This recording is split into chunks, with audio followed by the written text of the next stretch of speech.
क्या आपने कभी नोटिस किया है कि राइस हर जगह सेम लगता है फिर भी अलग अलग क्यों फील होता है?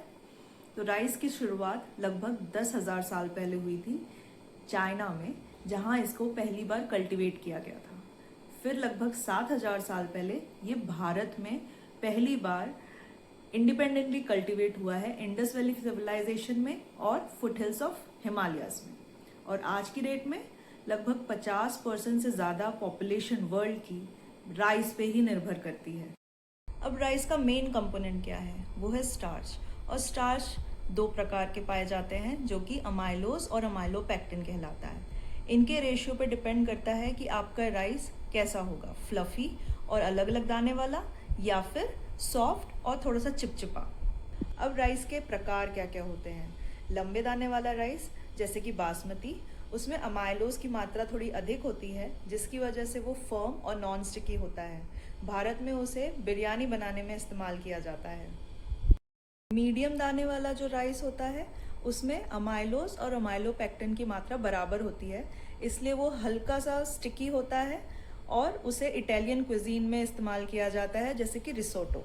और जो छोटे दाने वाले राइस होते हैं उनमें अमाइलोपेक्टिन की मात्रा ज़्यादा होती है जिसकी वजह से वो काफ़ी स्टिकी होता है। तो एशियन कंट्रीज़ में इसे ज़्यादा इस्तेमाल किया जाता है जैसे कि जापान का सुशी, क्योंकि पकने के बाद भी ये राइस जो है अपना शेप मेंटेन किया होता है।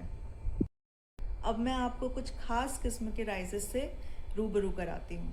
पहला, ब्लैक राइस। ये काफ़ी न्यूट्रिशियस राइस होता है। इसमें हाई एंटीऑक्सीडेंट्स होते हैं, हाई फाइबर होता है और कहा जाता है कि जिनको रिस्क होता है डायबिटीज़ का, कार्डियक इलनेसेस का, कैंसर का, उनको ये कम करता है। और इसे फॉरबिडन राइस या फिर एम्परर्स राइस भी कहा जाता था, क्योंकि पुराने ज़माने में ये सिर्फ राजा महाराजाओं के लिए ही बनाया जाता था। और भारत में ये मणिपुर में इंडिजिनस राइस है, आज भी वहाँ पे ये कल्टीवेट किया जाता है। दूसरा है रेड राइस। इसमें भी हाई एंटीऑक्सीडेंट्स होते हैं, मिनरल्स होते हैं और हाई फाइबर होता है। तीसरा है गोल्डन राइस। इसे जेनेटिकली मॉडिफाई किया हुआ है, इसमें विटामिन ए काफ़ी मात्रा में पाया जाता है। फिर है पार बॉइल्ड राइस। इसे हस्क में ही पार्शली कुक किया जाता है जिसकी वजह से हस्क के जो मिनरल्स और प्रोटीन होते हैं इसमें ट्रांसफ़र हो जाते हैं। वेस्ट बंगाल और उड़ीसा में इसे ज़्यादा खाया जाता है। सेला राइस या मिनीकेट के नाम से भी भारत में जाना जाता है। और अब सोशल मीडिया का फेवरेट राइस, ब्राउन राइस। इसमें माइक्रो न्यूट्रिएंट्स ज़्यादा पाए जाते हैं और हाई फाइबर भी होता है। भारत में ही राइस के हज़ारों वैरायटीज़ पाए जाते हैं जैसे कि बासमती, सोना मसूरी और गोविंद भोग।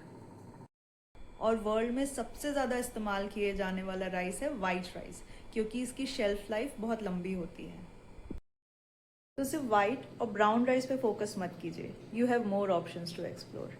और आपकी प्लेट में साइंस और हिस्ट्री का परफेक्ट बैलेंस है। तो इनमें से आप कौन सा राइस ट्राई करने वाले हो या आपका कौन सा फेवरेट राइस है, ये मुझे कमेंट में बताइए।